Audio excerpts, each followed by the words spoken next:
नमस्कार दोस्तों, जय श्री राम। चक्रव्यूह अद्भुत और अकल्पनीय युद्ध तंत्र। विश्व का सबसे बड़ा युद्ध था महाभारत का कुरुक्षेत्र युद्ध।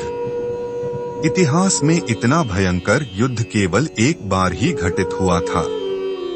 अनुमान है कि महाभारत के कुरुक्षेत्र युद्ध में परमाणु हथियारों का उपयोग भी किया गया था। चक्र यानी पहिया और व्यूह यानी गठन। पहिए के जैसे घूमता हुआ व्यूह है चक्रव्यूह। कुरुक्षेत्र युद्ध का सबसे खतरनाक रणतंत्र था चक्रव्यूह। यद्यपि आज का आधुनिक जगत भी चक्रव्यूह जैसे रणतंत्र से अनभिज्ञ है। चक्रव्यूह या पद्मव्यूह को बेधना असंभव था। द्वापर युग में केवल 7 लोग ही इसे बेधना जानते थे। भगवान कृष्ण के अलावा अर्जुन, भीष्म, द्रोणाचार्य, कर्ण, अश्वत्थामा और प्रद्युम्न ही व्यूह को बेध सकते थे जानते हैं। अभिमन्यु केवल चक्रव्यूह के अंदर प्रवेश करना जानता था। चक्रव्यूह में कुल 7 परत होती थी। सबसे अंदरूनी परत में सबसे शौर्यवान सैनिक तैनात होते थे। यह परत इस प्रकार बनाए जाते थे कि बाहरी परत के सैनिकों से अंदर की परत के सैनिक शारीरिक और मानसिक रूप से ज्यादा बलशाली होते थे। सबसे बाहरी परत में पैदल सेना के सैनिक तैनात हुआ करते थे। अंदरूनी परत में अस्त्र शस्त्र से सुसज्जित हाथियों की सेना हुआ करती थी।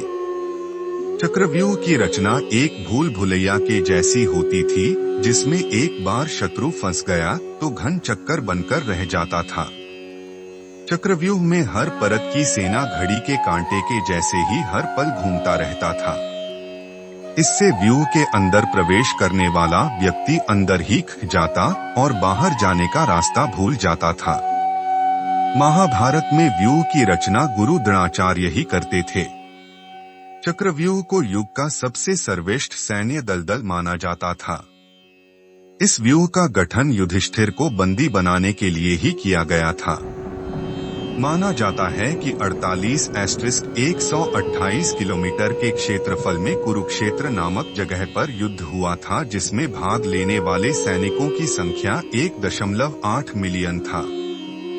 चक्रव्यूह को घूमता हुआ मौत का पहिया भी कहा जाता था, क्योंकि एक बार जो इस व्यूह के अंदर गया वह कभी बाहर नहीं आ सकता था।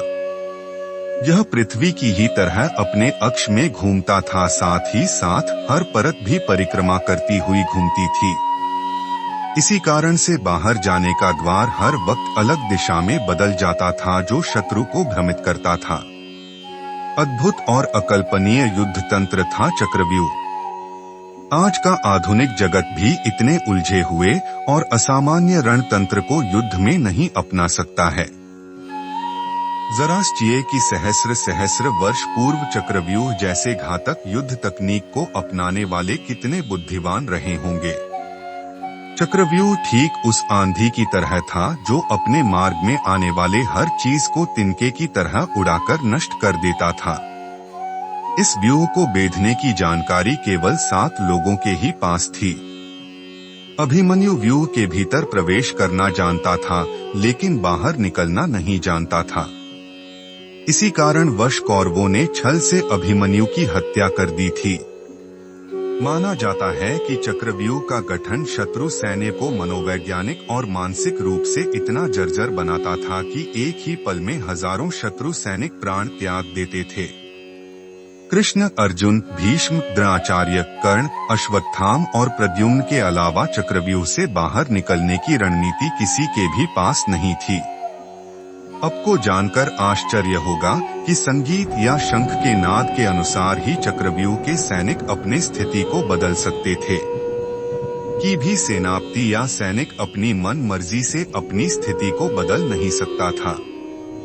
अद्भुत, अकल्पनीय। सदियों पूर्व ही इतने वैज्ञानिक रीति से अनुशासित रणनीति का गठन करना सामान्य विषय नहीं है। महाभारत के युद्ध में कुल 3 बार चक्रव्यूह का गठन किया था, जिनमें से एक में अभिमन्यु की मृत्यु हुई थी।